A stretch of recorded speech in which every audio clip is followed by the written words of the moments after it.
A really nasty night outside. Just so people know, there are restrooms out down the hall here, and there's some hot water and cider. So if you want to make yourself a cup of tea or coffee or have some cider and donuts and some Halloween candy. So for those who enjoy chocolate, there's plenty of chocolate back there. I'm Sue Ruff. I serve as president of the League of Women Voters of Broome and Tioga counties. I want to thank Sarah Wilkin in the back row for working so hard on programs and setting everything up so that we have really wonderful speakers. I want to thank Janet, who's also in the back row there, for putting out some good food for people. Our speaker tonight is Chris Berger, and he has a really distinguished resume. He's the owner of Horizon Enterprises. He's a resource management consultant with degrees in chemical engineering, sociology, and economics. Currently, he is the chair of the Binghamton Regional Sustainability Coalition. He's a member of Tier Energy Network.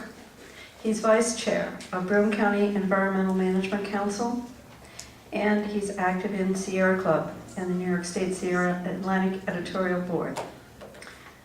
In the past, he served as a Broome County legislator from the 11th District. He was chair of Broome County Energy Commission. He was chair of the Southern Tier East Regional Planning and Development Board, chair of Cornell University Eco Justice Project. He also is a college instructor who taught science, technology, and society. Chris has the distinction of being the person who started the first weatherization program in the United States in 1977. He also built an energy-efficient home in 1978, which became a net zero fossil fuel home in 2012. So he lives what he believes. We are very, very honored to have you here tonight, Chris. A couple of other real quick details before I give up the microphone. We're not taking a trip. We had planned a possible trip, but we didn't have people to sign up. So the fundraising trip is off.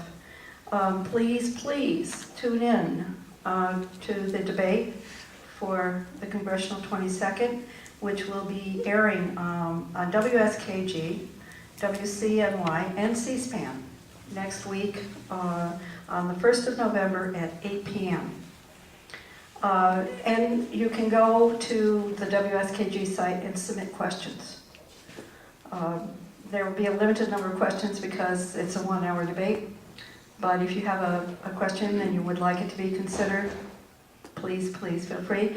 We will also be entertaining questions that will be coming in on social media that night, as well as for those people who attend the debate. Don't forget to vote. I'm sure you won't, on the 6th of November. And finally, we are looking ahead at the first Saturday in December, when we will have our annual brunch at Union Presbyterian. The Board of Elections Commissioners from Broome and Tioga counties have been invited.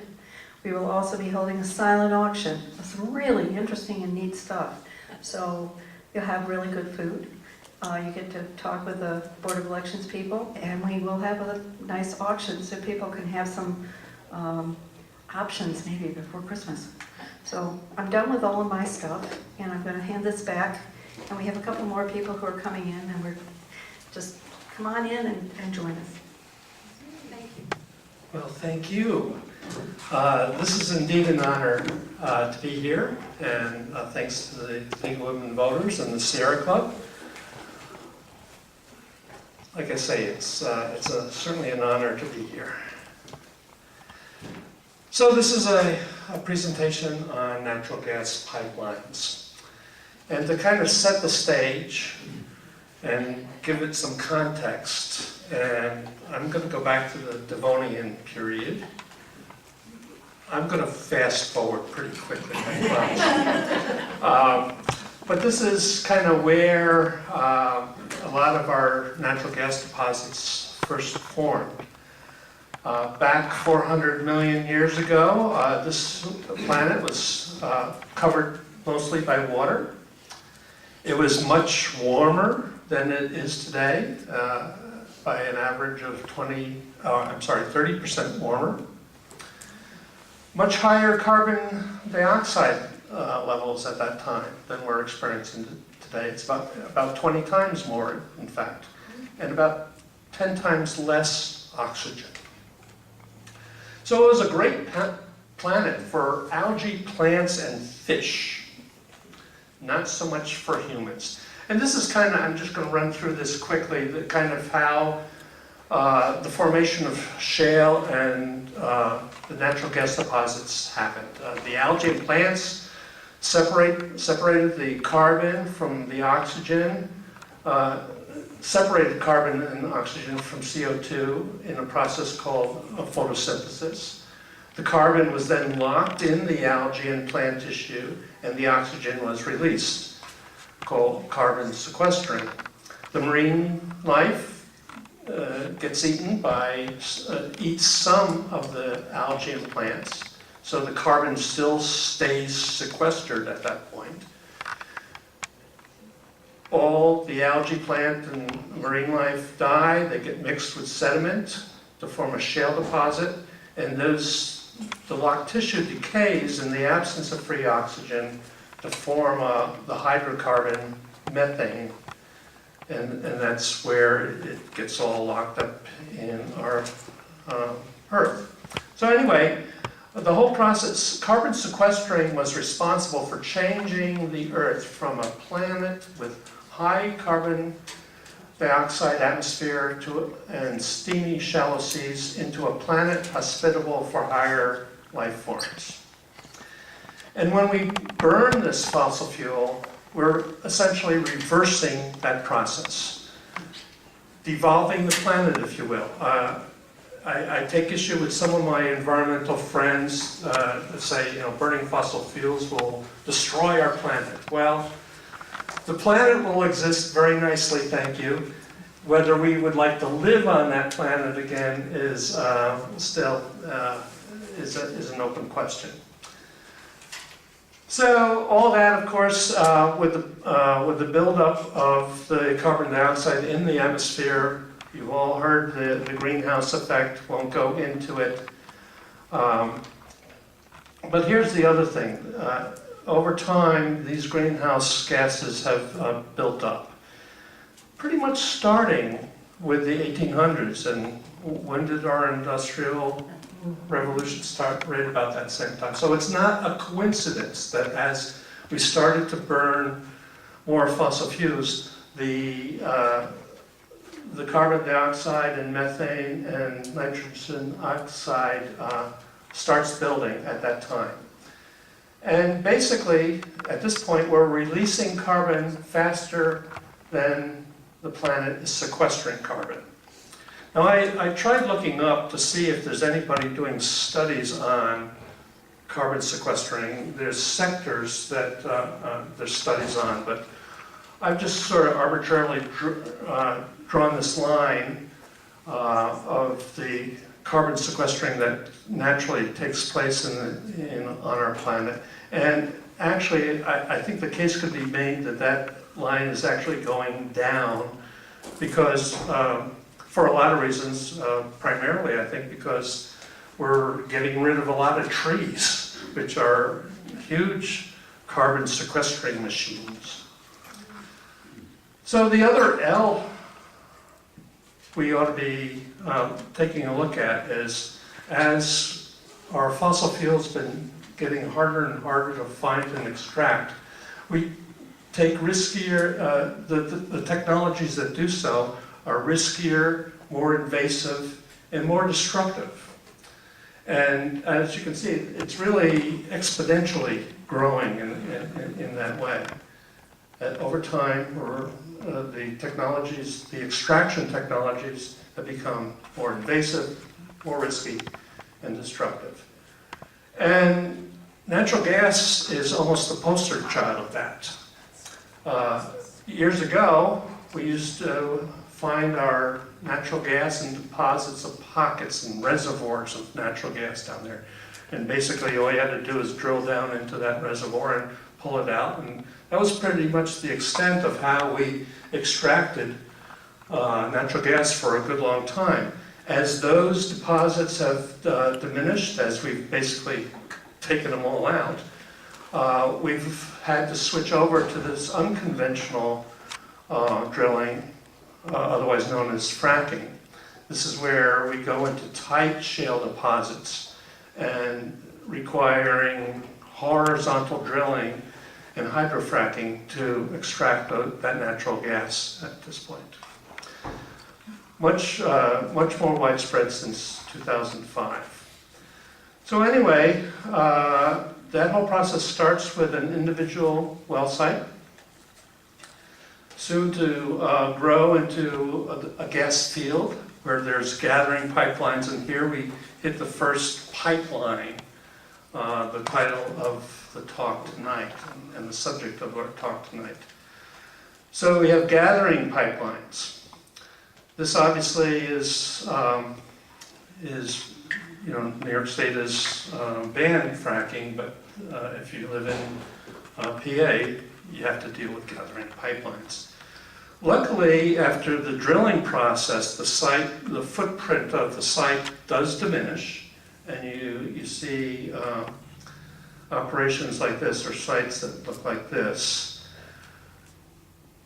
This is actually, it's not a city from an aerial view. I like this shot because it's actually a view of the Allegheny Forest Preserve. And all that are drill sites and the gathering lines that have been built out to gather the gas from those sites. All those pipes eventually lead into a processing facility. And then, and so here depicted all those wellheads feeding into, those pipes are usually no more than 8 5/8 inches in diameter. So much for gathering pipelines. Next comes, yeah. I hate to interrupt you. Are the gathering pipelines, do they run along the top of the ground, or are they buried? You know, they bury them at times, but I have seen gathering pipelines run across the ground, not buried at all. So the practice varies. All these processing facilities feed into transmission pipelines, our next type of pipeline that we're covering this evening. And they're no more than 42 inches in diameter. That's right next to a house, so you can kind of get a sense of the scale of the operation. And those pipelines, they do get buried. But you can't reforest that area during the lifetime of the pipeline.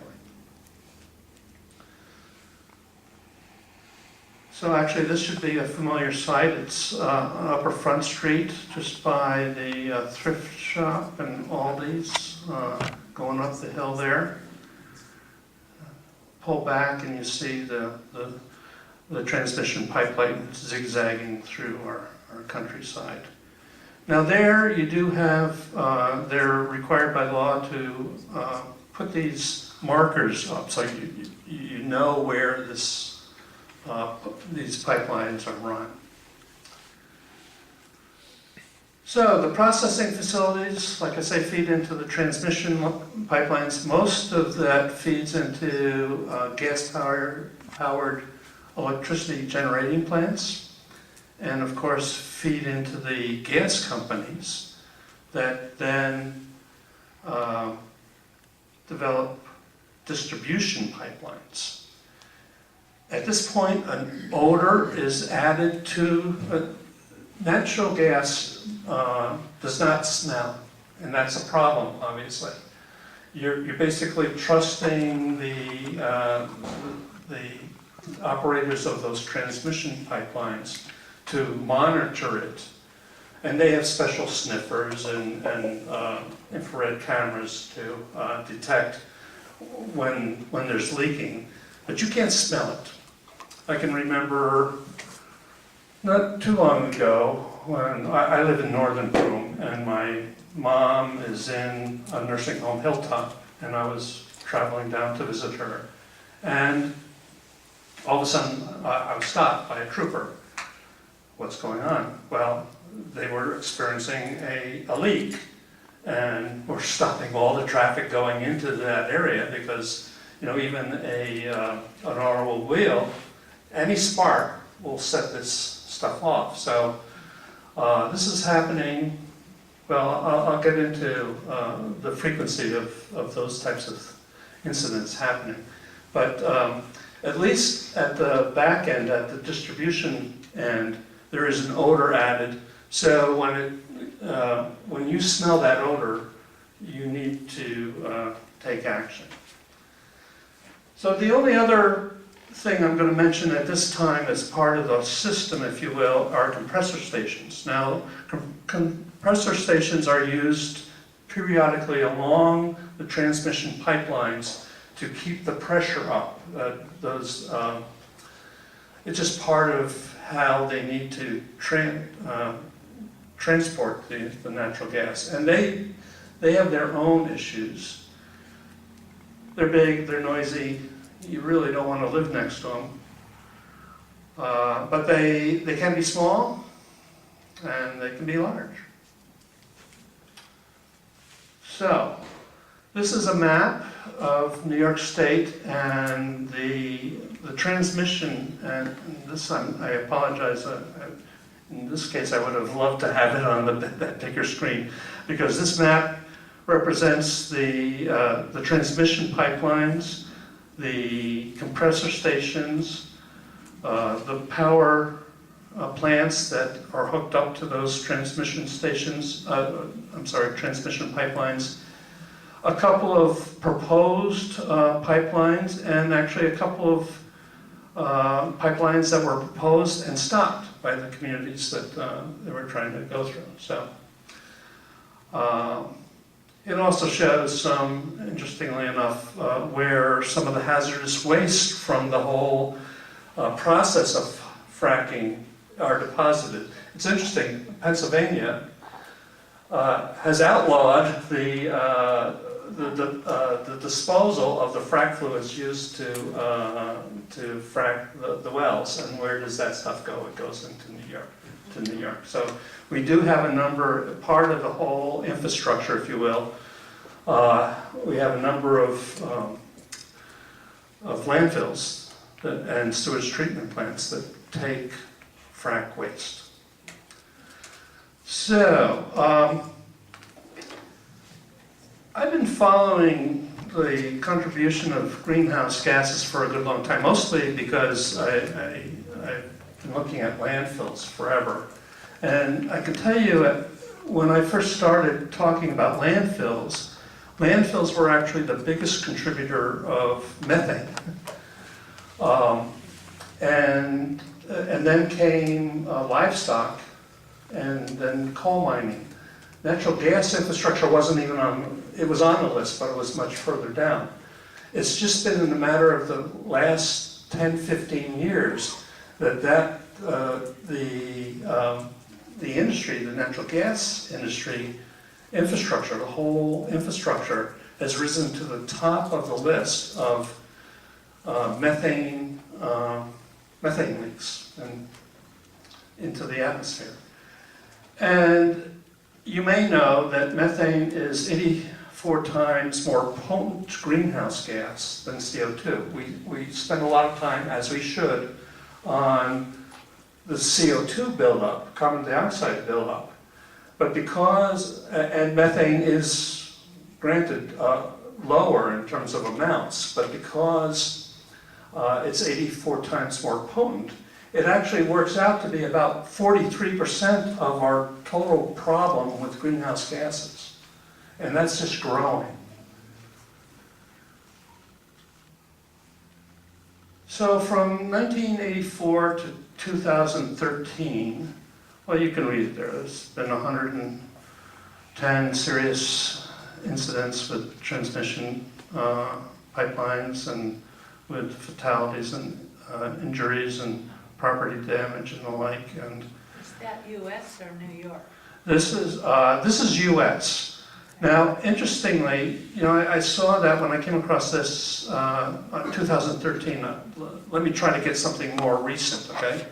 So I tried following the links back on this, and all this is tracked by the Pipeline and Hazardous Waste Materials Safety Admission. It's a Washington agency, I think under the Department of Transportation, actually. But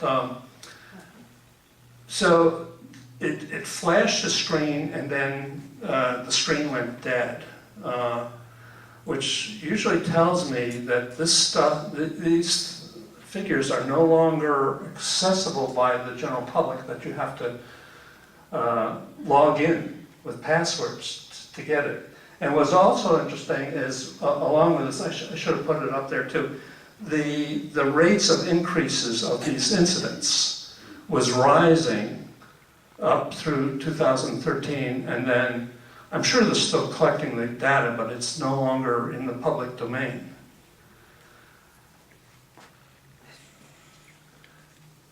So let's look at the transmission pipelines. Obviously, when you're dealing with this volatile material, it's a big deal when it gets set off. So here's a couple of shots. Those are two roads. One is a highway, and that's actually an interstate, and then a local road. So, and again, you have to sort of trust the utilities to kind of figure this out, because there's really no way to detect it until it happens.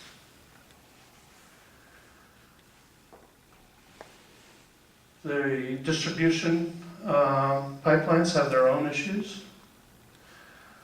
a little more personal, and they're pretty horrendous accidents too.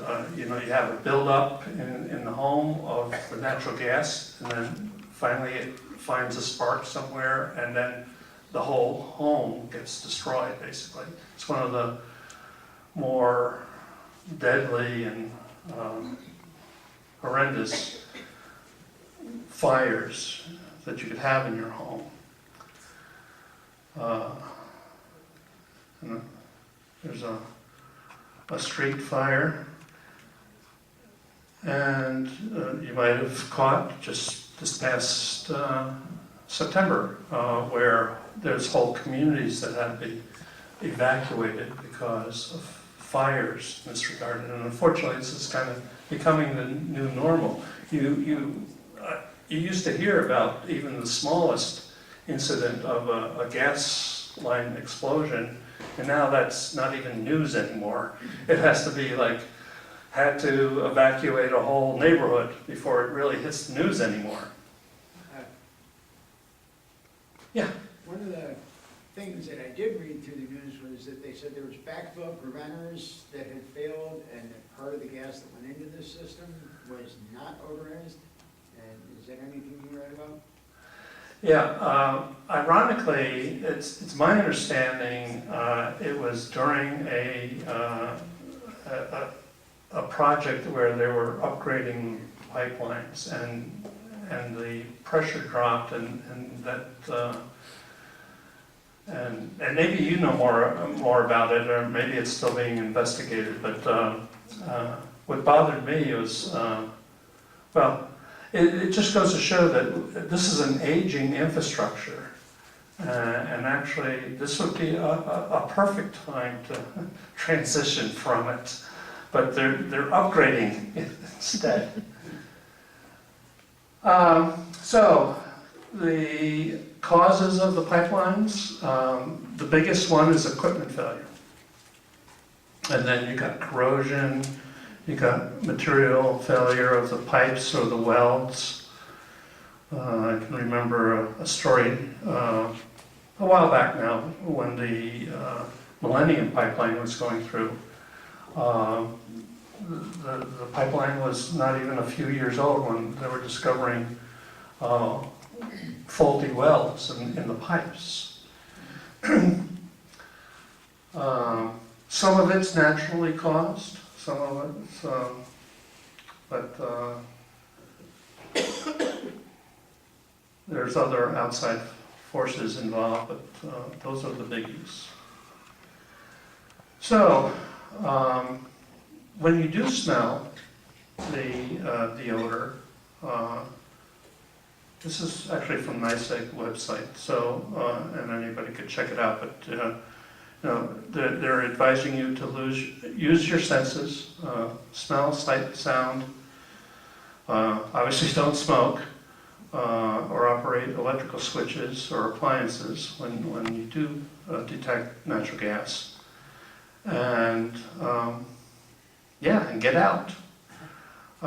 It's advising you to go to a neighbor's phone or use your cell phone after you've evacuated. But I've kind of highlighted the after you have evacuated because it's getting harder to know how far out you need to go before it's safe, because the incidents are just getting more and more widespread. I want to back up a little bit and talk about energy generation as a whole. This is New York energy generation. As you can see, it's depicting 56% renewables. Not bad, but before you pat yourself on the back, we import half our energy. So in reality, this is a better picture of our gas, our energy consumption, and in this scenario, you can see how big the natural gas segment is. There's nuclear in there, hydro, there are renewables. Coal is gradually diminishing. And then you got your motor gasoline and so on and so forth. So, this is another way, and this is where you really would like a big screen. Another way to diagram the energy consumption. Over there in the on the far left, you see the 38% from the natural gas, and that's feeding into, a segment of that's feeding into the electrical generation, especially as coal has been diminished. And they tend to be what's referred to as peaker plants, because you might be able to, that dark blue is hydro, so your hydro's feeding into it. You can't really turn off hydro, so that's a constant. The nuclear that's feeding into it, those reactors are hard, very difficult to turn on and off. So they use, because the whole system needs to be built to serve peak demand, they're using the natural gas in that capacity, called peaker plants. The next big segment is heating, residential. The other big one is commercial, and I can't even see those numbers from here. So, what was interesting, what kind of jumped out at me is that gray air stream, and that is wasted energy to the tune of 62%. So think about it. We have an energy delivery system that wastes 62% of the energy going into the system. And actually a big one is from the electrical generation now. A lot of that is through the just transmission, long distance transmission. There's a lot of loss through that. And then further on, like those pink squares are the different sectors of use. The residential's at the top, commercial, industrial, and transportation is the bottom. So we all know that in our residences, our houses lose energy. So that's what that gray area is coming out from the residential. The other big one is transportation. As it turns out, our automobiles are just terrible in terms of efficiency of using fuels. So there's a lot in that picture, and I could go into it, but I can't even read the figures in there. So we'll just move on. But I did want to point out how big a loss we have through the whole system. So moving forward, the people from League of Women Voters wanted to be sure that I not only outlined the problem, but well, what do we do about it? And they didn't really have to remind me of that, because I'm a big believer in you can't just simply be against something, you have to be for something. So here's kind of my prescription to how we deal with all this. So right there at the top is increased conservation and efficiency. We gotta do something to address that 62%. I mean, really. We need to electrify our heat. There's certainly some of that going on now, but a good chunk of how we heat our facilities is through fossil fuels. We gotta electrify our transportation. That's hardly a blip right at the moment, but that's where we need to go. If we want to move off of fossil fuels, if we want to address the pipeline issue. We have to decentralize, and I'll go into all these in a little more detail, decentralize electric generation with microgrids, and I'll definitely go into that. And then we simply, yes, have to transition away from fossil fuels. So looking at conservation and efficiency. This is kind of simplistic, but I think it drives the point home. We used to, and still do in many cases, have incandescent lights. Well, a more efficient way of lighting is with the LEDs. And then, of course, a really good thing to do is shut off the lights when you're not using them. That's conservation, okay? We get the picture. So,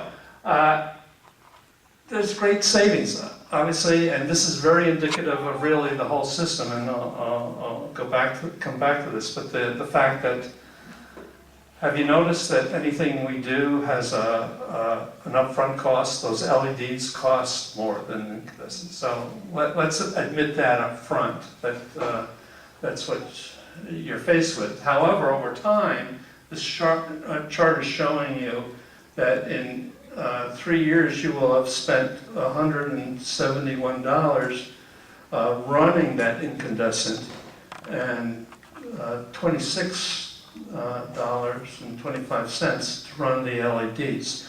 So very quick payback, and payback in spades. So over the long run, it's a money saver as well as an energy saver. But it's not just light bulbs. We have all our stuff, don't we? Electric-driven stuff. We could do a whole workshop on this, so pardon me for breezing through this, but I just wanted to give you that overall picture. And this is how we generally use electricity in our homes, or energy, I should say. Big piece being the space heating, but the water heating, air conditioning, lighting going across the top there. This is my house, built in 1978, 2,500 square feet, which I'm told is a fairly typical size house, average anyway. This is the north-facing side. Oh, okay, so no fossil fuels powered this home. no fossil fuels. There's some efficiency built into it. I'll start with just the fact that the front door has a foyer, double door to get into the house, so it can access kind of an airlock. A lot of windows on the back end, including a 27-foot attached 2-story sunroom with a trauma wall, which basically stores the heat that's generated in that sunroom. And again, I'd love to go into all these details because I'm pretty proud of it, but that's a whole other workshop. But a lot of insulation goes into it, a lot of post and beam construction, thicker walls with alternate studding, so there's no thermocouples between the inside and the outside. You get the picture. And then there's panels, solar panels on the roof. So it's really good if you can start from the beginning when you build structures to just pay attention to those things and build energy efficient homes. I did this back in '78, we can do it now. And the technology has only improved since then. We do, however, I readily admit that we have a lot of pre-existing homes, so an energy audit is just super important.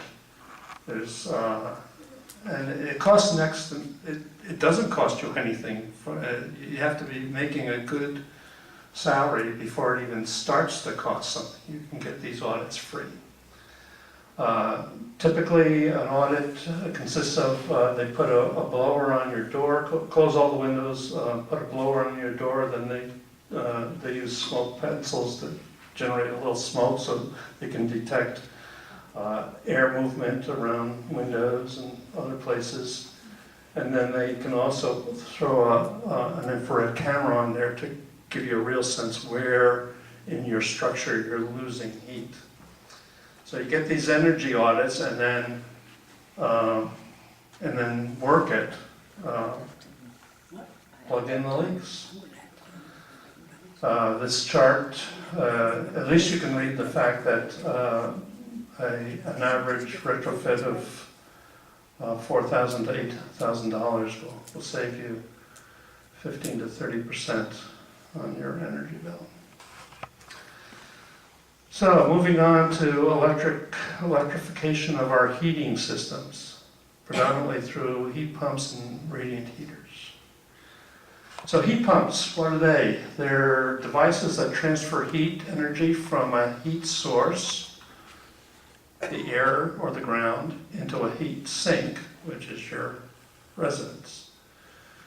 They move thermal energy in the opposite direction than the spontaneous heat transfer. So your house, if it's cold outside and your house is warm, the heat wants to move out.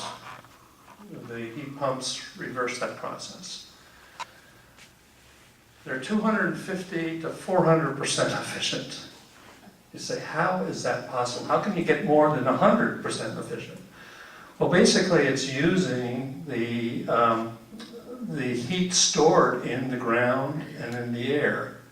And for a small amount of electricity, the heat is really coming from those two places, the heat, the air and the ground. Air heat pumps are pretty easy to install. They are the least efficient, I'll have to say that up front. It takes more electricity to pull heat out of the air than the ground, but it can be done and can be done well. I'm just going to go back to my house for a second because what I did with my house is set up what I call passive geothermal. And by that, what I did, basically I have a basement. I insulated the outside of that basement. And then I draw my air, the outside air, through my basement. And you need to know that below 3 feet, you go down 3 feet in the ground and you get basically a constant 55-degree temperature.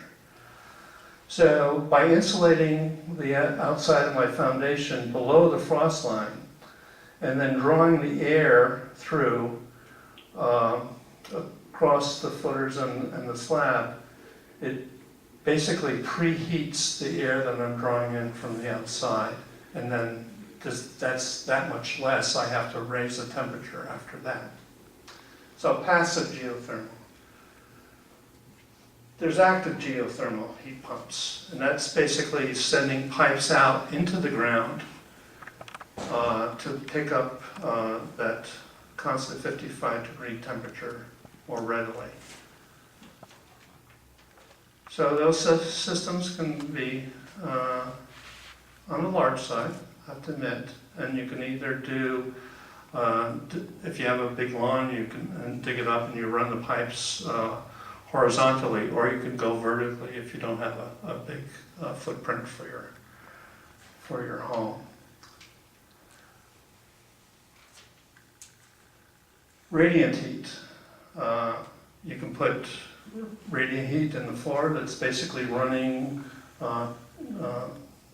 pipes in your floor and then put a flooring on top of it. And then there you can use the heat picked up by the geothermal units, or you can use electric resistance heat to heat up the floor, which is actually the best place to heat up. And then of course it rises from there. Or you can put them in the wall. The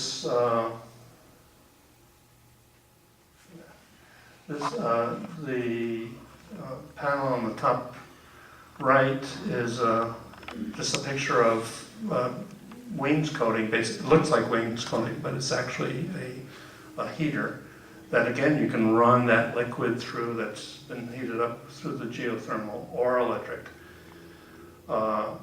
Ceiling, the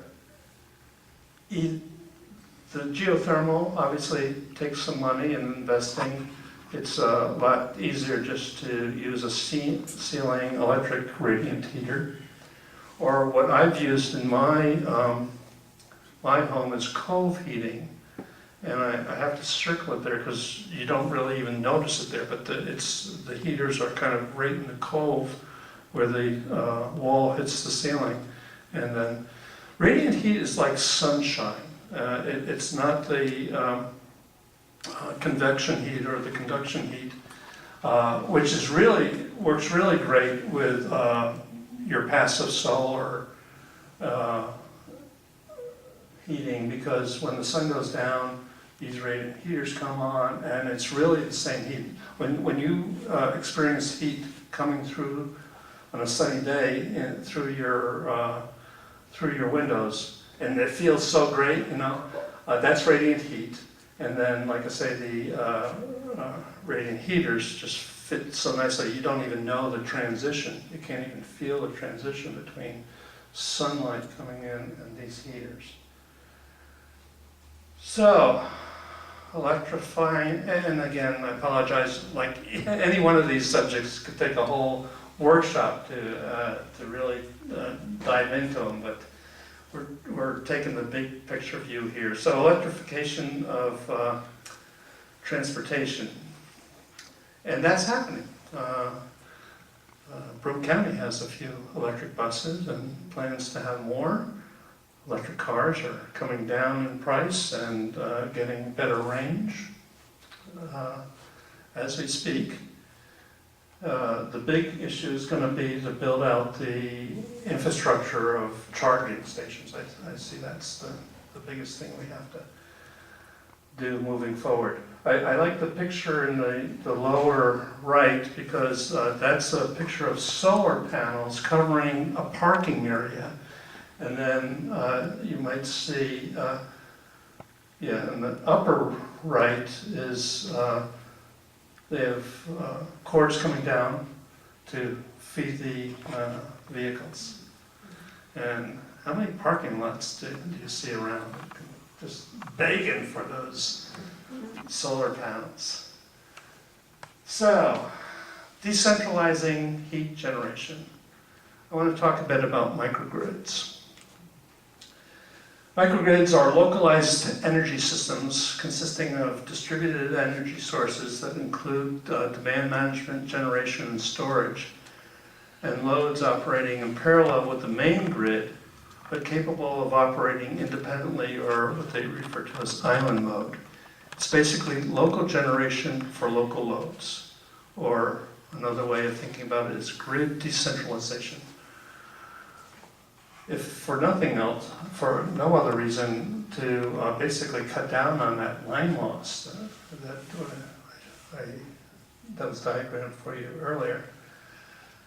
The traditional electric generation system is basically referred to as a hub and spoke. You have a central, huge generating plant, and then it's all about getting that electricity out to the outlying areas.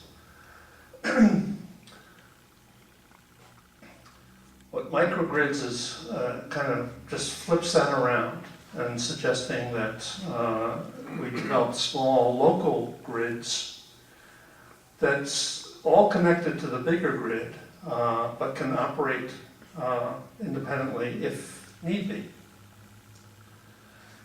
I could basically, if I attached a battery to my system, I don't. When I put my solar panels in, I'm still hooked up to NYSEG. I basically use NYSEG as my storage because I generate practically all the energy I need, but it's generated obviously a lot in the summertime, or a lot when it's sunny, not so much at night or in the winter. But when I'm really generating a lot, I'm feeding it out into the grid, and then when I need it, it comes back. So like I say, I'm basically using NYSEG as my storage. Under a microgrid system, you could have all the houses in, well anyway, I was saying that if I put a storage unit on my system, I basically become like a mini microgrid at that point. You can kind of go out from there, get a neighborhood, put solar panels on everybody's roof, maybe invest in a community storage battery, and basically have your standalone system working. And maybe not all your houses in your neighborhood can have solar. If the roof is facing the wrong way, or if a tree they don't want to cut down, you could have a community solar farm out there to feed this small grid. You could have larger ones. Here depicted as, that's a rather large complex, building complex to in the upper left. Apartment buildings with solar, tie in your wind farms and your solar farms, create an energy storage, build an energy storage capacity, and you have a microgrid. Or you could put a number of smaller storage systems and accomplish the same thing. And then they're all linked, each supporting each other in case one goes down, one's having trouble, the other systems help.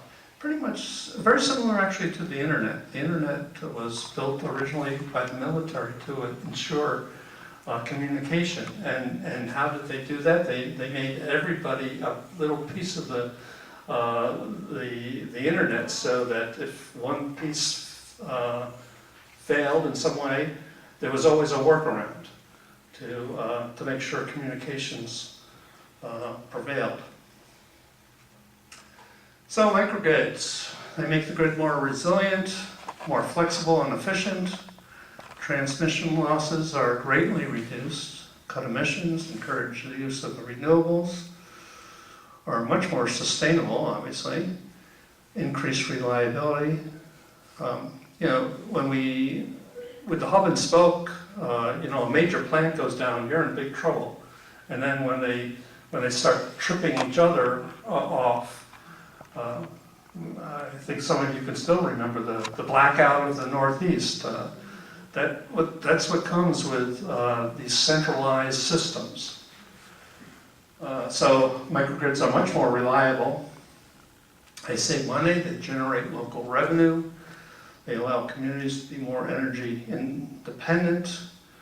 They actually aid economic growth because it keeps the energy generation and revenues local, and obviously helps counter climate change.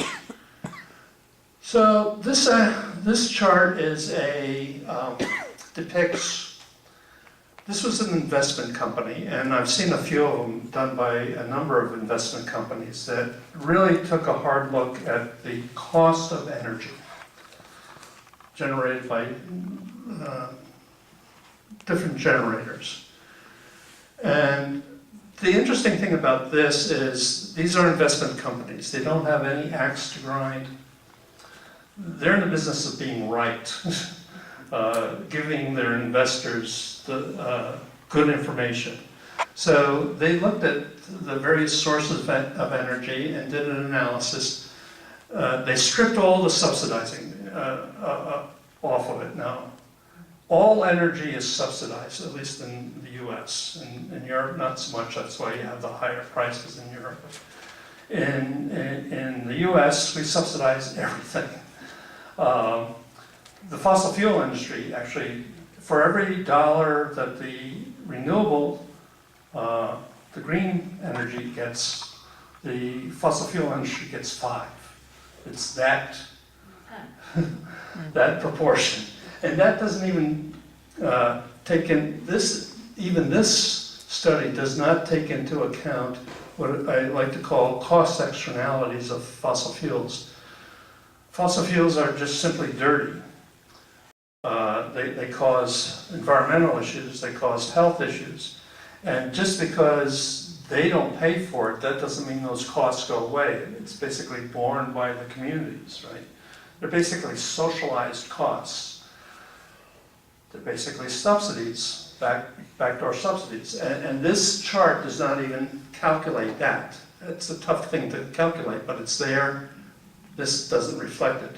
But even in that context, wind is at the top. Then you have photovoltaics. You got combined cycle natural gas, which you don't see a lot of because, like I mentioned earlier, natural gas in the electric generation business is basically used as a peaker plant. And that cost is way down at the bottom. So all the renewables are coming in at a cheaper cost than fossil fuels at this point in time, and it's only getting better. So it's almost like a no-brainer here, where we need to be going, even from an economic standpoint. So finally, we're going to cover transition away from fossil fuels. Well, why aren't we seeing, if this is so common sense, why aren't we seeing it? Why aren't we seeing progress? Why is the transition taking so long? Well, first of all, I have to say we are making progress. A great deal of progress. Not fast enough for some of us, but it's coming, which is good news, of course. It's certainly, technology is not the issue. The technology to do this transition already exists, and it's only getting better, exponentially better. Efficiency is not an issue. Renewables are far more efficient. Cost, like I just outlined, cost isn't an issue. Even the economy is not an issue. There are 5 green jobs for every 1 fossil fuel job. So renewables and efficiency are job generators far more than the fossil fuel industry brings to the table.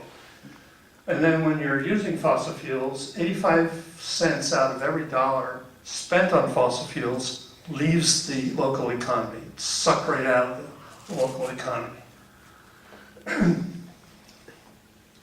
So in my mind, there's basically 2 problems that we're facing, why we're not making this transition.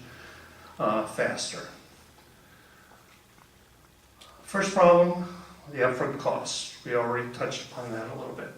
Any of this stuff, just even taking your LED light switch out, it's an upfront cost. And some people just have, it's a tough time for people living day to day, just surviving, have a tough time with these upfront costs. And then don't even talk about solar. Financing. Funny thing you should mention that, because that's exactly my next slide. So we're developing strategies to deal with that.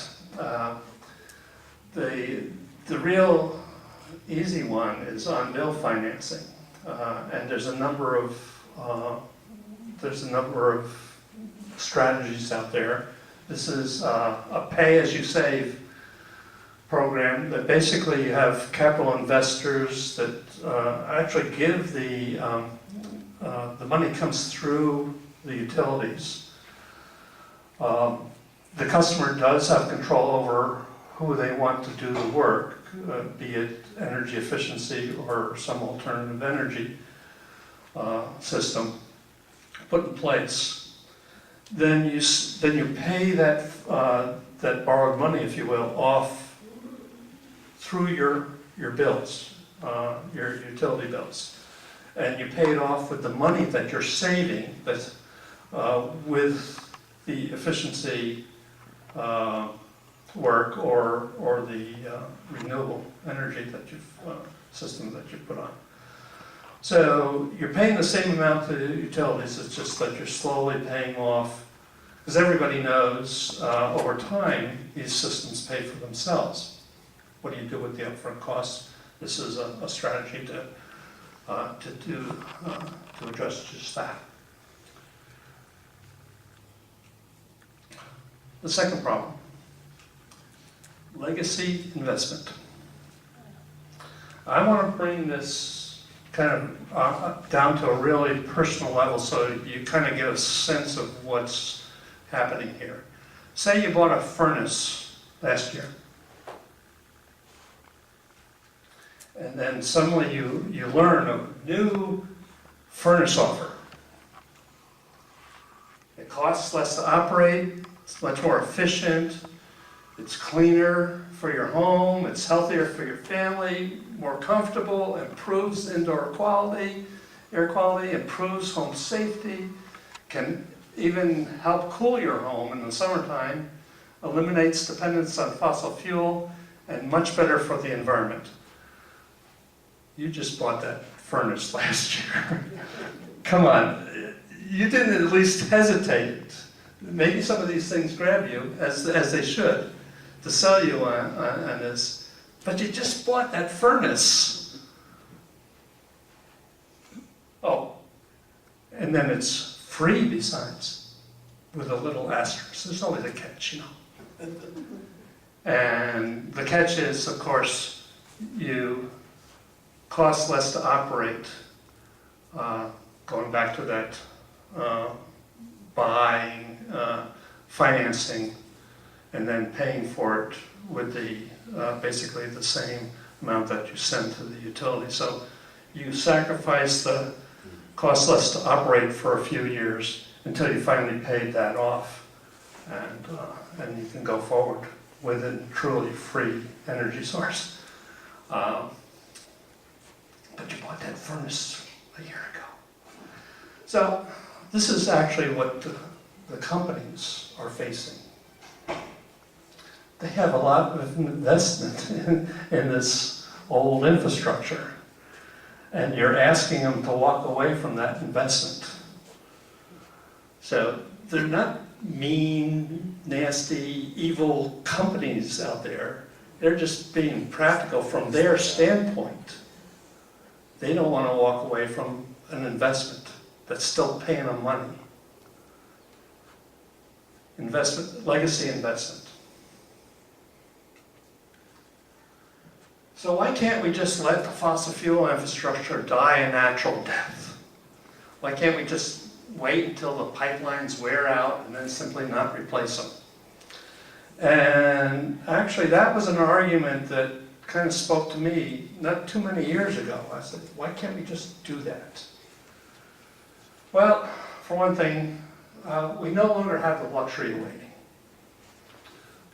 If we had started down that road 20, 30 years ago when the scientists were telling us we were having a problem, we might have been able to do something along those lines. We don't have that luxury anymore.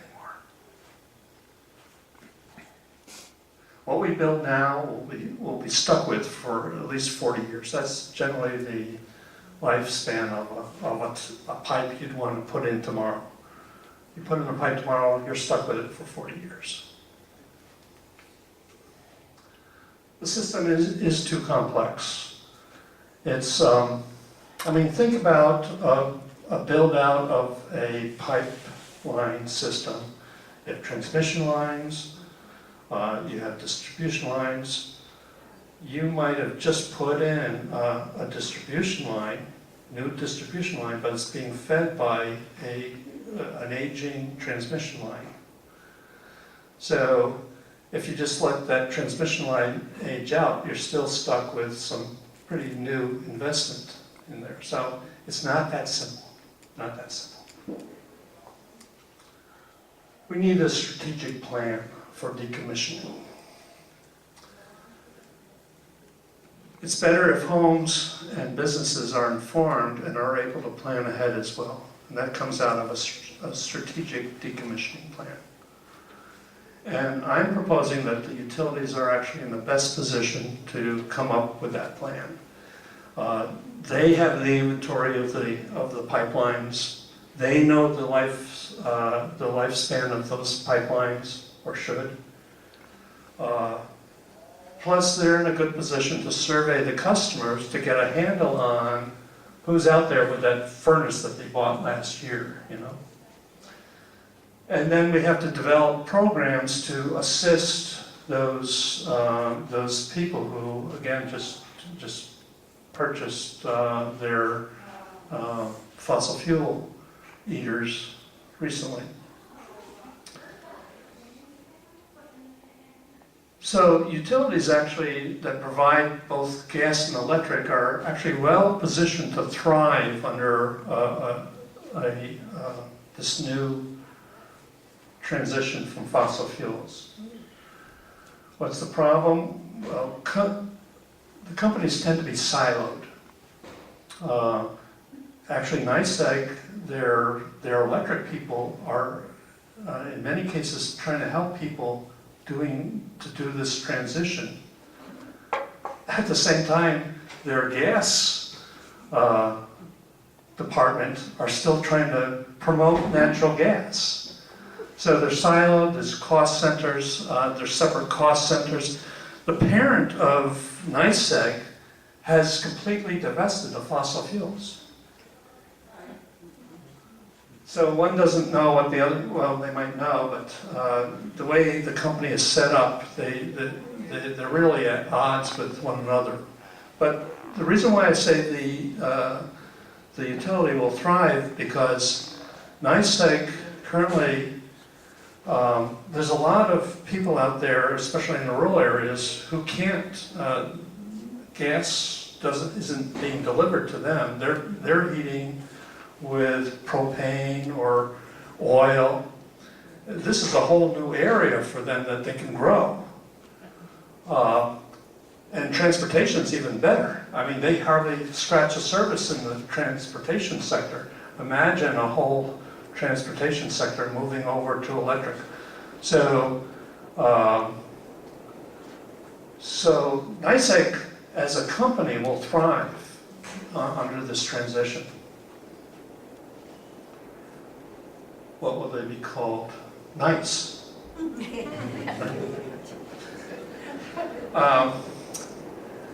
So I wanted to leave you actually with one other thought. There are people who kind of think about these things and think about what it would look like to have a community, have a state, have a country that's basically off fossil fuels. There's a number of studies out there. This one in particular, I just throw up there as just one example. The interesting thing about this particular study, what was it called? Examining the feasibility of converting New York State's energy infrastructure to wind, water, and sunlight.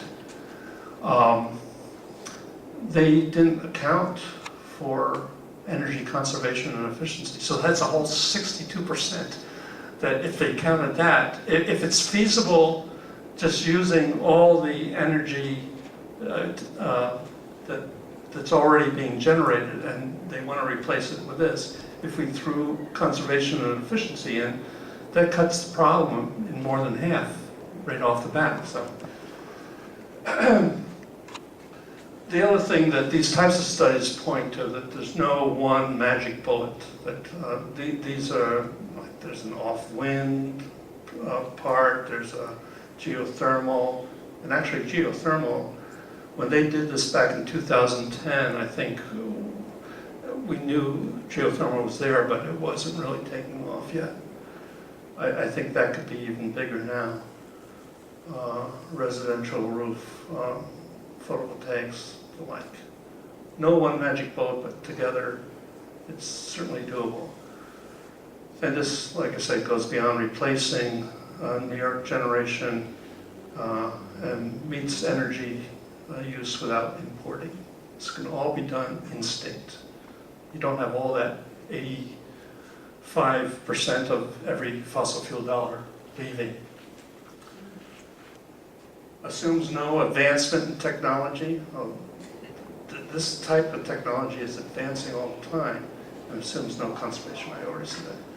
So I want to leave you with this thought. It's not enough to simply be against something. You need to be for something. And I have a little tickler down at the bottom of the town of Lansing as an example, and I'll leave you with that. Town of Lansing, the utility oversold their system. So they were starting to experience pressure drops in the system. So what do? The knee-jerk reaction, they want to build a new pipeline, right? Gets everybody upset. Comes to town board meetings, they're fighting this thing. So they finally, the electric part of the company says, for that same amount of money that you were going to invest in the pipeline, we could assist people to get into like air heat pumps. That's predominantly the technology that they used. Plus, they took the school, that was a big load, and worked with the school to cut their use.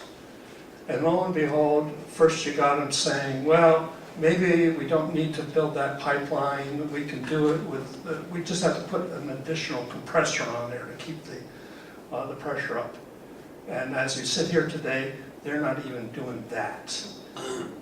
How did they do that? Certainly the pressure at the town level was helpful, but I would submit to you that they basically stopped it by doing something different. And I think that's what we really all have to think about. We can be against these pipelines, we should be against these pipelines, but you got to work the other side of the equation. League of Women Voters stands ready to assist anybody who wants to take political action in this regard. Same with Sierra Club, our two sponsors for this evening. I'll also refer you to part of my introduction. I was part of the Binghamton Regional Sustainability Coalition, which is all about helping people get into solar, helping people get into geothermal. So if you have any thoughts along those lines, give these people a call, and we can help you out. And that's where I'm going to leave it.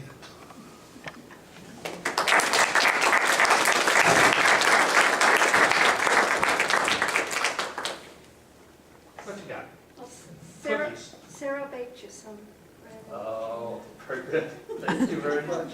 Thank you, Sarah. Well, and do we have time for questions? Yes, absolutely. We don't have to leave. here I'd be for another more than happy 30, to 20 minutes. field questions at this point. Chris, I was sort of surprised to hear you speaking so highly about the radiant heat, because that's just like 100% efficient. efficient, right? As opposed to, The radiant? yeah, Well, if you recall, like just straight electric heat. right, as you may recall, basically the radiant technology offers two possibilities. Certainly it's really well situated to take advantage of any geothermal. Just run that liquid through pipes in the floor or in the wainscoting, and you have a really nice heating system. It obviously takes a lot more to install. An easy install is the electric radiant, and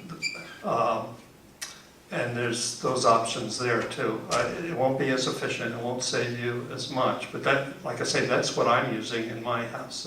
It's electric radiant, and I love it because, Well, I'll tell you, it came in my house, yeah, and then I put in geothermal, so I don't use them, except maybe when I have company that's right above the dining room table, so I turn it on for that. what else do you use? Well, I have geothermal, and Okay, we also, you didn't say anything about wood stoves, you also heat your wood. wood stoves? Well, I can't use it myself because I'm asthmatic, so I can't use wood heat. I'd love to in a way. I love just the cozy fireplace, That's why we have but just not an option of mine. The geothermal puts out 90-degree heat, which feels like a cool breeze on your skin, right?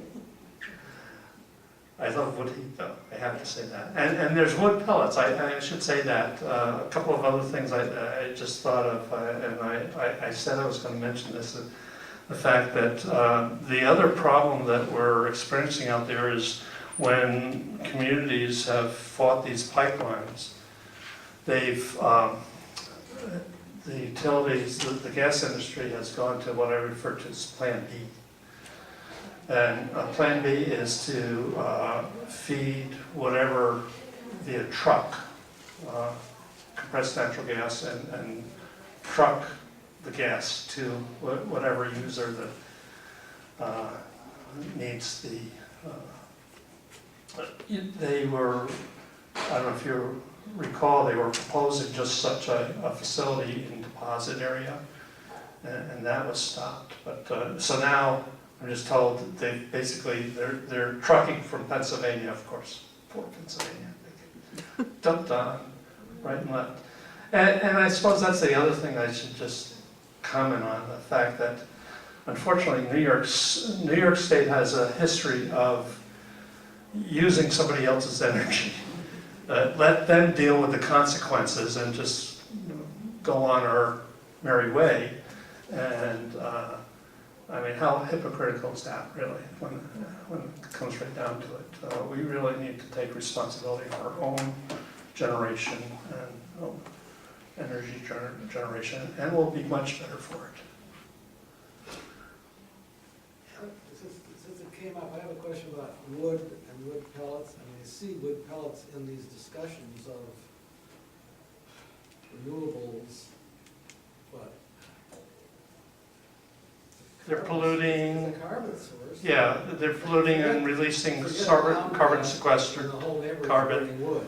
I hear you, and I think the only thing positive about wood pellets, quite frankly, is it's not using fossil fuels.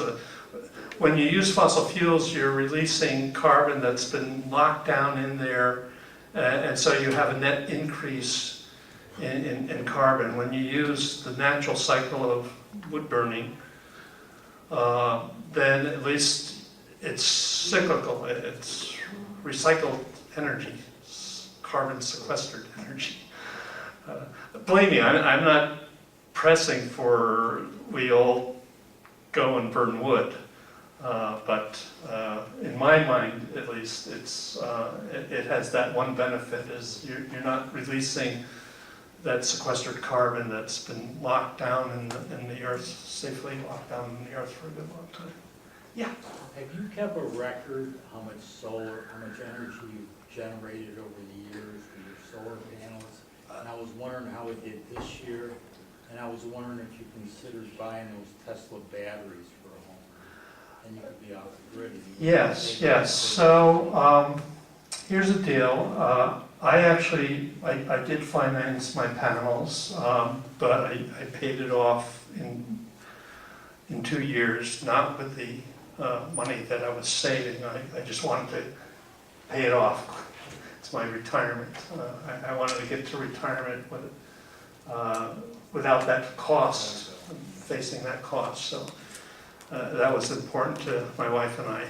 But I did figure it out, and if I had financed it and stretched it over, I would have paid it off in about 10 years with the savings, which of course these things are warranted for 25, 30 years, and you could expect something warranted for that long would last longer than that. But basically after 10 years, then it's free energy. Right, but that's not the question I'm asking. Right, I'm okay. just saying, how much did you generate this year, like this year versus other years? What's the actual number? Yeah, I really haven't paid attention to this year versus last year. All I know, like I said, it's a good investment. It's a really good investment. If you were, you know, there's all kinds of ways to look at it. If I were to amortize that financing over the life of the system, or the warranted life of the system, I'm basically getting my energy at a third of the cost. So it's almost a no-brainer at this point. So then have you looked into those batteries? Okay, so the battery question, yes. So as I shared, I'm basically using NYSEG as my storage. And the one thing that it didn't really click for me, it's nice that they're taking my energy and then feeding back to me. When they feed it back to me, then you start getting the surcharges and the taxes. I didn't figure on that part. But I just chalk it up, well, that's my storage fee, if you will.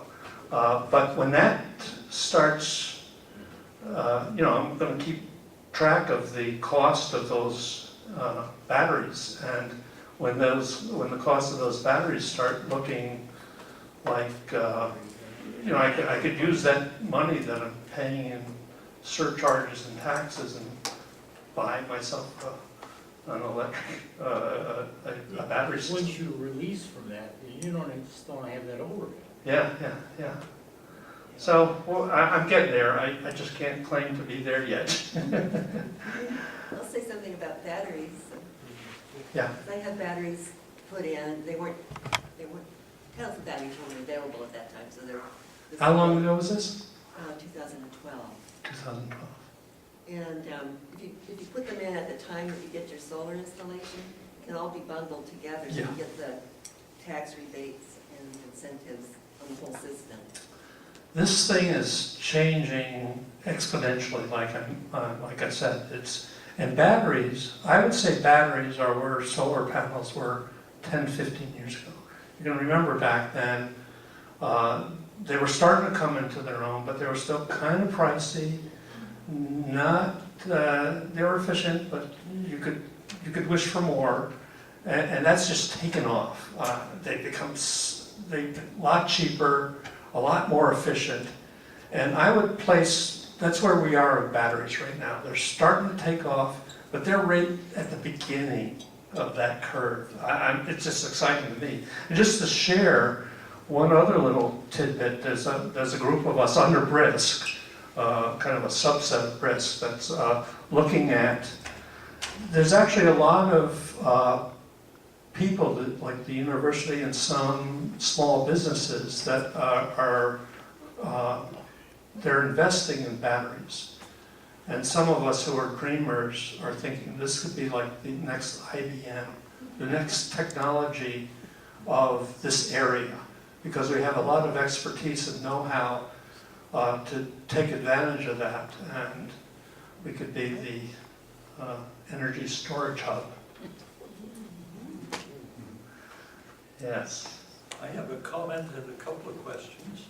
My comment is that methane actually breaks down much more quickly than carbon dioxide in the atmosphere. Yes. So you put carbon dioxide up there, it's there for centuries.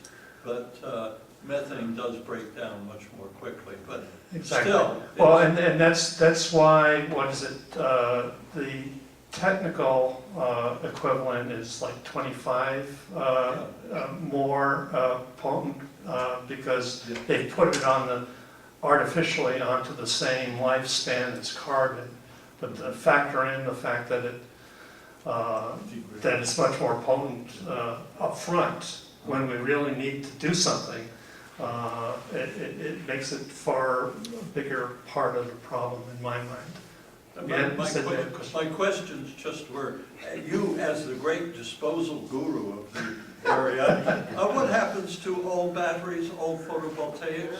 Is the cost of disposing or recycling those factored into the? Yeah, it's an interesting conversation. I've been to a few town board meetings that make a big stink of the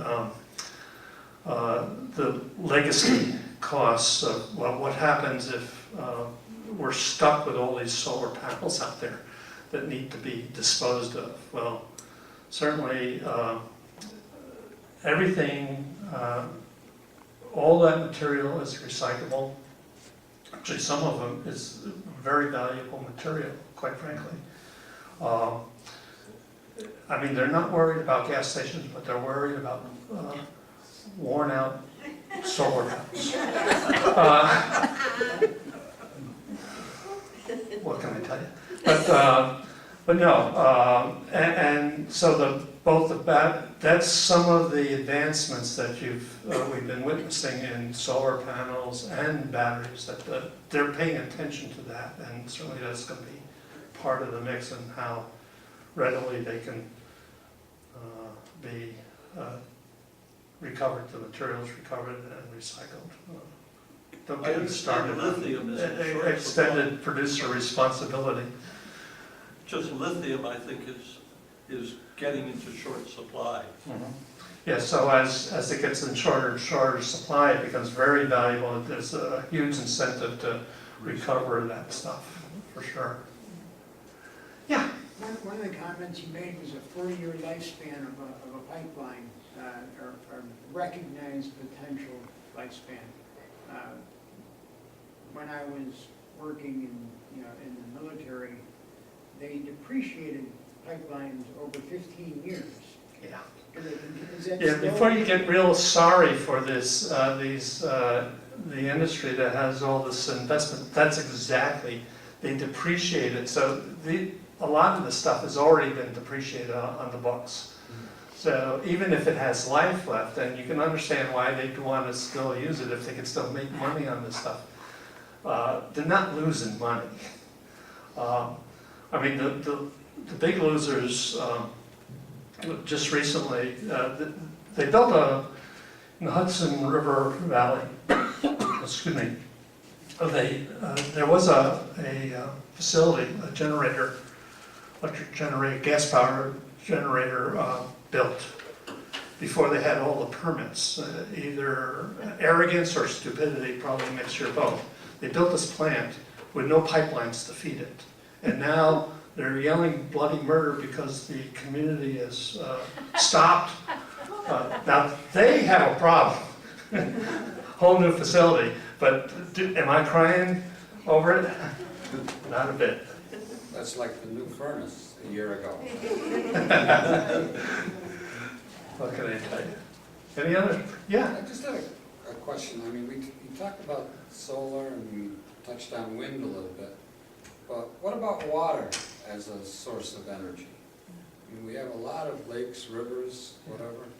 And sometimes I think, well, gee, we just don't utilize water as much for power as we maybe could. I sometimes forget things as I'm going through these slides. But I remember I was going to mention when we got to the microgrids the fact that City of Binghamton is actually developing a microgrid as we speak, and they're using solar panels and hydro off of the rock bottom dam. Yeah. So. That's exactly what I was thinking about. Yep. So hydro is already in the mix. And I could see that growing that too. Yeah, these, I mean, common sense wise, I mean, these things are, you know, renewable, and yet we have, you know, we touch upon like companies like NICEAG and others that have, you know, gas and all this stuff. So much of it is not, I mean, our renewable stuff isn't going forward like it should, even though there's a lot of common sense there.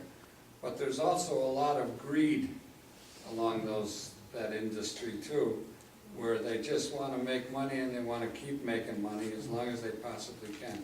And it's never made sense to me as to why when some of these old plants are, you know, too old to really refurbish, why don't they convert to solar and or water or even or wind? You know? They got the land. I mean, they For still sure. have their system in place. They could still keep us as customers and just provide it and Well, provide it to us Yeah, more well, reasonably. that's what I'm saying, that really, NICEAG's really well positioned in this transition as a company, as a whole. It's just that they're siloed thinking and cost centers. It's killing us. Because you go to, you know, the NICEAG website, you get all kinds of, from the electric side, assisting, really promoting the renewables. And then you just do one link over to their gas. Convert to gas. About water, Cornell has lake source cooling, where they draw heat from, well, heat transfer from Heat the pump. lake. Now, maybe you know the answer to this, why don't they also use it for heating? And I was told back in the 80s, when we were looking into renewable energy, that over at Cuca Lake, a lot of people were doing the same kind of thing, you know, with lake properties, and heat pumps going into the lake. Yeah, yeah. Of course, I have this theory that the Finger Lakes are just melted icebergs. It's cold. Yeah. Do you know anything about the status of net metering? Of what? Net metering? Net metering. Is it due to go away? Okay, you could probably talk better. It's grandfathered in to a lot of people. It's still a fight that we're having because the state wants to has pulled, right, net metering off the Well, table.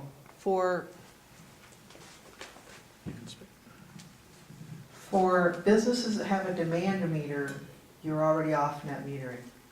You've got to use the value stack, where you get basically 90% of the dollars as a credit instead of 100%. If you're a resident, you can still do pure net metering as long as you install your system before the end of I believe it's 2020. That's only a couple of years away.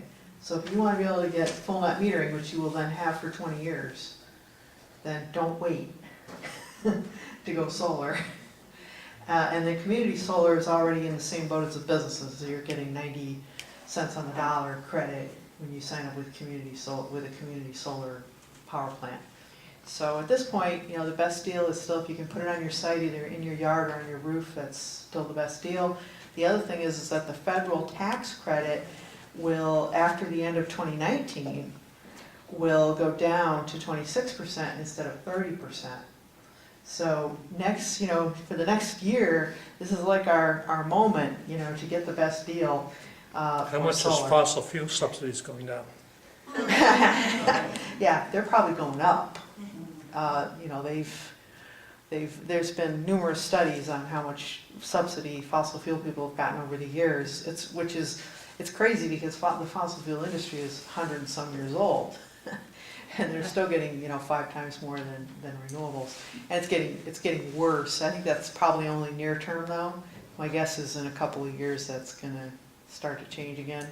If for no other reason than, you know, the climate change issues are getting so big so fast that, you know, you won't be able to, no one will be able to sweep them under the rug in a couple of years, no matter, you know, no matter how crazy they are. It's just so big so fast, things are happening that are affecting communities in big ways. So I think within the next 5 years, we're gonna see a major turning point, major, where suddenly, you know, it's all about getting off fossil fuels, because we have to, you know, it's gonna be big.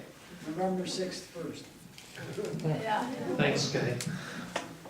Yeah, the thing I mean, supposedly the whole move off of net metering to VETR was all about having the true market value. And the thing that I could never figure out is solar is hitting the grid at peak power.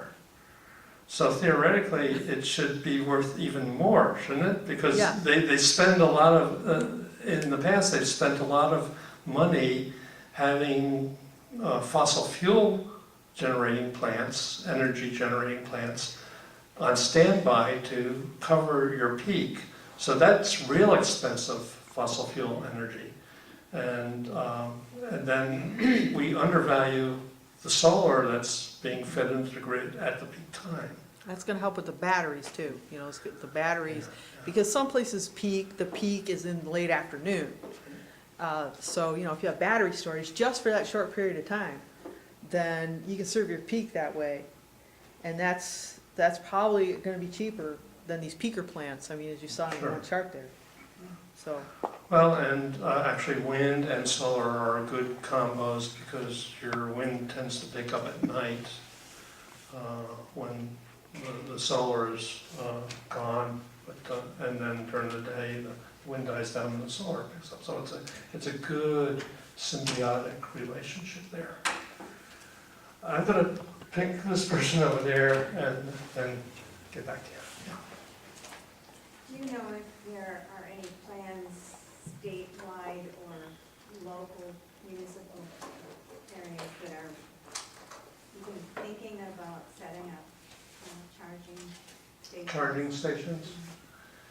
Yeah, as I said, just touching upon that topic, I see that's the biggest thing that we obviously have to get in place, that infrastructure. It took a long time to build out the gasoline infrastructure. It's going to take some time to build out, but we have to, as cases, we just got to do it. Starting to get online, the vehicles themselves are getting better. They're coming down in price. The range, which was an issue for a good long time, is increasing. So the governor plus they're just, really neat cars. actually, no, it's NYSERDA. They just announced a grant for people that want to install electric vehicle charging stations. So there's a grant program, just brand new, for EV charging station. This is more for, not necessarily for residential, but for companies or like a hotel. They want to put in 5 of them, or Lockheed, they want to put in 20 of them, you know, so it's for that kind of thing. Workplaces are starting to put them in. You've probably seen them at 1 or 2 restaurants and hotels. Some of their parking is, you have the... There's actually a lot of them. If you want to know where they are, we yeah. have an electric vehicle, so we want to know where they are. So you get this little app called Plug Share on your phone, and you let it detect your location, and it'll show you all the charging stations around. And when you click on one, it'll tell you what kind is it. You know, will it feed your vehicle?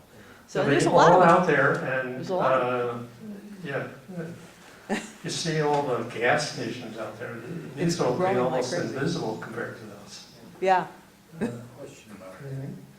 Yeah. Like, the spot restaurant has a charging station there. If you have like a Volt or a Leaf, can you charge to a Tesla station? No. So there's no Yeah, kind yeah. I mean, that's the other thing, and that has to be done with regulation, you know, just as they, you know, when we switched over our TV sets to digital, they had to agree on standards for that, and that's where the government is really useful to basically set those standards, so the Teslas will be able to service the Leafs and things like that. That has to be put in place too. They're actually, Maybe some interface or something. the Tesla stations, they're the odd man out. Yeah. Every other charging station can serve Fine. every vehicle, okay? Even a Tesla. So it's only the Tesla stations that are out there. So. Because it's built so- into the price of the vehicle, right? Is that? I don't know about that. They just decided to be special. They're like Apple versus Microsoft, you know? They have to be special and have their own special stuff. But they're the minority. Okay, so one in the back and then. I'm wondering why they're doing away with net metering. That's a long subject. Yeah, both of us. Is it not- We think it's the utility companies behind it. And actually, the concept sounds great. Like I was just interchanging with Gay here. It seems like that energy coming off of solar in particular should be like really valuable. Because it's hitting the grid at those high peak times. But that's, and so that, and I think that was sold to a lot of politicians, legislators on that very concept. But the way it's rolling out, it's not that. Plus, it makes it complicated. People understood it, metering. It was a really easy concept. There's certainly legislative initiatives that I urge you to get involved with through Sierra Club, through League of Women Voters, to get those types of things addressed. Because I own panels in a community solar field that Renovus put in up around Ithaca. And we have, I don't know, they've been sending me checks because NYSEG hasn't connected them yet. They're all set, but NYSEG hasn't connected them. So we're getting checks every month for what we would have saved. But that's, where's NYSEG? What's going on here? You know? I'll just use that opportunity, just because not everybody is familiar with the concept of community solar. The idea here is, obviously you can put solar panels on your roof. That's ideal, because then it's right there. But if for whatever reason your roof orientation is off, you don't have a lot of land, you want Too many trees. You want to save those trees, and I get it. I love trees myself. So for whatever reason it's not going to work for you on your house, there is this option of going into community solar, which is basically you own the panels. So, and it acts as if it was on, as long as you're in the same load zone, it basically acts as if it was on your roof. You have the same, it's coming off your bill, your consumption. Okay, we'll get back to you again. Well, you're talking about microgrids, and I remember some time ago hearing Cuomo promoting the benefits of microgrids. And then I heard that they were going to put a microgrid in Albany, and I thought, oh great, I was just picturing solar panels on all those government buildings. And then we found out, no, they're converting an old power station to natural gas. Natural gas, yeah. And that upset a lot of other people Yeah. besides me, and there was a big protest, but I haven't heard anything more about it. What's happening with it? It stopped. We were able to stop that, but that does show how, the natural gas industry is even trying to piggyback on microgrids by saying, well, we could use gas-fired generators as backup systems to it. Well, number one, that's not a true microgrid when you're using that, because remember, the definition of a true microgrid is it has to operate in island mode. It can't be using energy that comes way off-site. It's a battle, because, like I said, they're even using that concept, which is an excellent, that's where we need to be, but they're trying to piggyback on it and sneak into that scenario as well. But we were able to stop them in Albany. That's all I can tell you. Anything else? Yes. Of course, as New Yorkers, we really focused on energy issues within New York.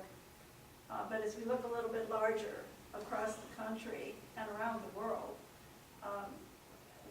what are you seeing in terms of really innovative and far-reaching possibilities? We hear good things about Iceland, for example, and the geothermal.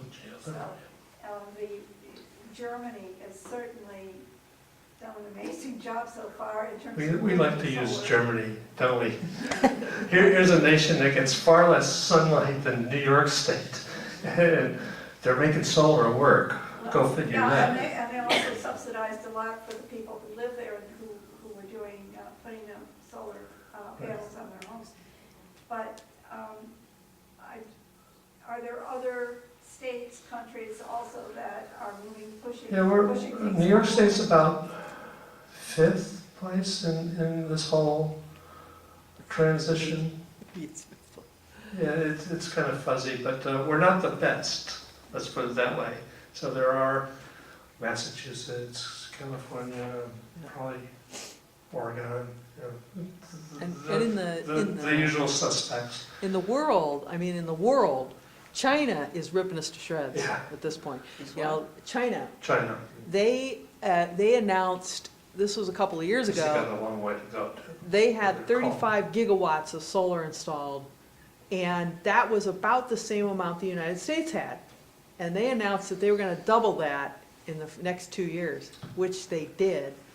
Now they're talking about doubling it again. They installed the first 35 gigawatts in about 5 years. It took the United States 30 years to get to that point. So, you know, they're really cooking. And the real kicker there is this is technology that That we invented. pioneered it. That's what's really sad about all this. Seems like there was something else that your question triggered, but now Are I've there lost it. are there some other small countries? I mean, we think about Germany and, you know, as a. There's actually some island countries that have really taken this to heart. Of course, what they're facing is complete extinction. So they're really motivated. What was really sad in my mind was Puerto Rico that had just like a wonderful opportunity. Their whole system was basically shot, and what do? And this is very much government-backed, rebuilding the fossil fuel industry. And of course, you know, the island countries, they pay a lot more. All that stuff is imported at a huge cost. So we say it's a no-brainer here. They could save even more. I think related to that, how do you feel about the impact of, throughout the world, some of the carbon fees, or like California, the cap and trade, what kind of impact that's had as far as impacting, moving away from fossil fuel? Yeah, I don't like the carbon trading so much, because that seems to be enabling in a lot of respects.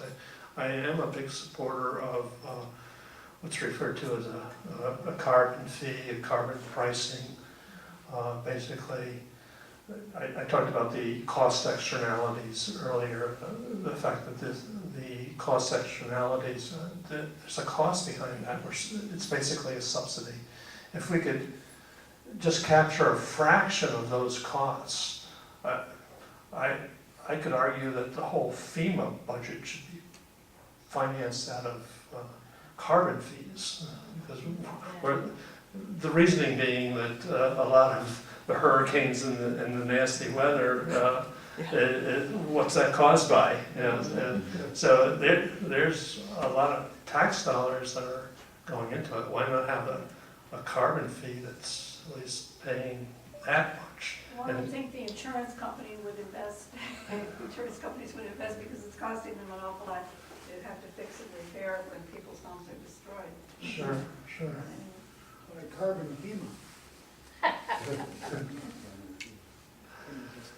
Anything else? One more thing. Somebody asked. I didn't pay her, honestly. About whether those distribution lines are above ground or below ground. Just a little story about that, a neighbor of mine, I actually got 2 gas wells on either side of my. Lucky you. Yeah, no freshman though, so. But, so a neighbor of mine, the gas company was negotiating with her. She agreed to let the pipeline go across her property because it was gonna be underground. No, they put it above ground. So you said that they're not evil companies, I disagree. They lie. So, not good. I don't want to deal with them. Okay. Looks like we've about wrapped it up. Well, thank you.